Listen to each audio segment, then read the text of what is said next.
I'm currently sitting in an Robinson R66. This is Steve from Lone Star Helicopters.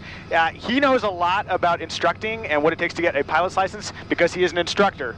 He has his pilot's license. So we're going to answer that question. People always ask me all the time. But first, let's get airborne. Let's go. Let's fly. Let's fly. Hey, Steve, that was a very smooth takeoff. It's like you know what you're doing. You're balancing us out perfectly. It's my prime function is ballast. Lago Vista traffic, helicopter 0 November Kilo is going to be lifting from the southeast hangars. It'll be southbound departure, Lago Vista.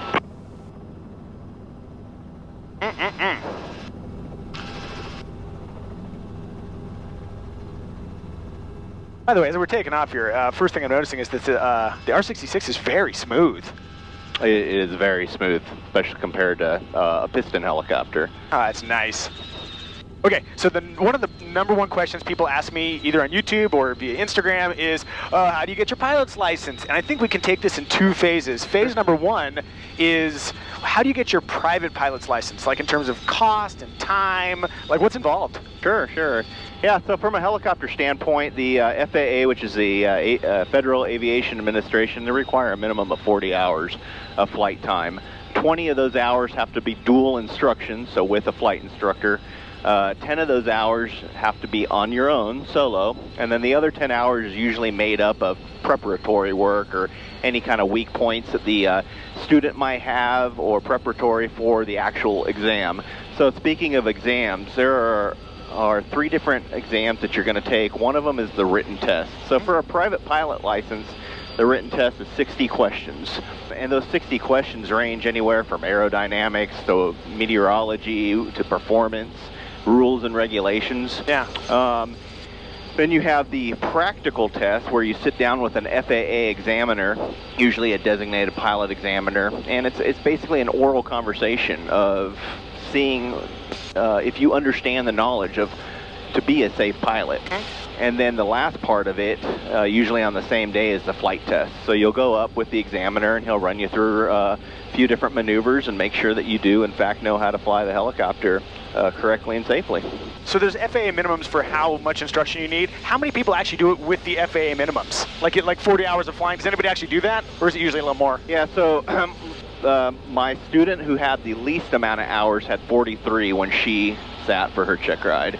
The most that one of my students had was 61 hours when they sat.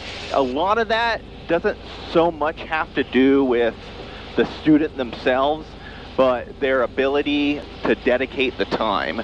So not only is it the homework, the book work, but it's the amount of time that you're flying. That's what I was wondering, because when I got my license, it took me a year to get my license, just because I had to kind of pay my way. But if you consolidate it and you do it in like a really tight chunk, you don't have to relearn nearly as much on a week-by-week basis. That's right. Give me just a general price range. People are always curious about price, because flying helicopters is not a cheap endeavor. So let's say you're flying an R-22, which is the little training helicopter that I learned in. Sure.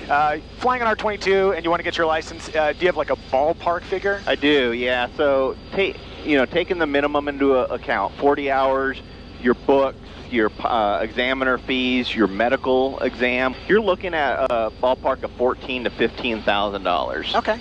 So that'll get you your private pilot's license. Gotcha. If you're relating it to airplanes, though, airplanes are cheaper to operate because there's less moving parts. Insurance is cheaper, which insurance really drives up the costs for everybody. But airplane, you're looking at about $8,000 to $9,000 for the same thing. Gotcha. Yeah. By the way, let me quickly interject that the reason I'm sitting in this helicopter right now is my friends at Flying Eye Sunglasses. They made this trip possible. So if you need sunglasses and you want to support the channel, click the link below, go buy some Flying Eye Sunglasses. You'll get 10% off if you use the code Micah. Brand integration, everybody. See, we did it. We did it. Yay. So I want to fly because I just want to fly, but some people maybe want to make a career out of it. Sure. What about going one step further, getting your commercial license and maybe making this a job? What's involved with that? Yeah, so commercial license, if you're going from 0 hours, that you're not adding on a rating to your airplane, it requires 150 hours total time. Really, the difference between a private pilot license and a commercial is not only the hours, but it's the experience. I mean, there's a lot to be said about actually getting out there and doing it and flying in the real world, whether you're doing it for yourself and experiencing things, or you're going out and actually training for it. So what a lot of people will do is between their private pilot license of 40 hours and their commercial license of 150 hours is to go ahead and add on their instrument ticket in between that. Your instrument ticket, you're going to need 40 hours of flight. Cardinal 3025, Lago Vista. So you're going to need 40 hours of flight training for your instrument. So that's what people do in between the private and the commercial. Because if you want to be a professional pilot, pretty much every job out there is going to require you to have an instrument rating, whether you are flying instruments or not, just because it makes you a smoother pilot, more attention to detail, especially when it comes to having to trust your instruments versus looking outside of where you're going. Yeah, I got my commercial rating largely because I had already just, as a private pilot, fulfilled most of the requirements. Sure. If you fly long enough, then eventually you just sort of hit a lot of those. So adding my commercial rating was really easy. But if you're just starting from zero and you move through, like approximate cost for getting that commercial rating?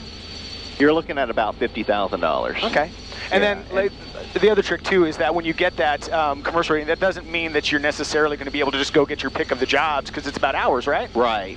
And so there's different tiers in the helicopter industry, or probably pretty much in any industry. So once you get your commercial, you have about 150 to 200 hours. What some people do, if they have a knack and a desire for teaching, is they'll go ahead and they'll add on their CFI. And what CFI is a certified flight instructor. You can be a certified flight instructor, you can be a certified flight instructor, instrument instructor. Either way, when you do that, you start teaching. And as you start teaching, you really start to learn the material, because you have to be a subject matter expert.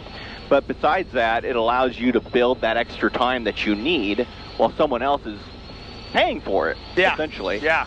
Once you have about 500 hours, you can start getting that first commercial job. And that first commercial job usually entails flying tours, maybe in an R-44, which is the most popular helicopter in the world. Yeah. You can go start flying those. Once you hit about 1,000 hours, you're marketable to the tour companies, say in the Grand Canyon and Alaska, or even flying oil rig workers out in the Gulf of Mexico. My first instructor, he was my instructor for 3 lessons, and then he got 1,000 hours and went and worked in the oil rig. Yeah, so that 1,000 hours is kind of that magic number everyone's looking for. And other people talk about turbine time, jet helicopter time, like this R-66. That's valuable, it really is, but until you get 1,000 hours, that first tour job, they're going to transition you. Yeah. So if you want to go out, I mean, it's not going to hurt you, and it's definitely going to help you, but you don't need it. Meaning, don't go spend all your money on turbine time, because it's very expensive. Yeah. They're going to teach you. They're going to transition you. Gotcha. Okay, I think we've got a pretty good overview of the cost and what's involved in getting your license. Have you thought about getting your license? If you would, and you live in Texas, call Steve. I put a link in the description for Lone Star Helicopters if you want to check him out. But honestly, like for me, flying helicopters has been the single greatest joy of my life, besides my wife and child. You didn't think I was going to catch that, but I did. If you'd like to check out helicopter in the great state of Texas, please give Steve a call. Okay, I think this is a pretty good video. If you have any other questions about helicopter stuff, leave them in the comments. We'll see you guys next time. Cheers.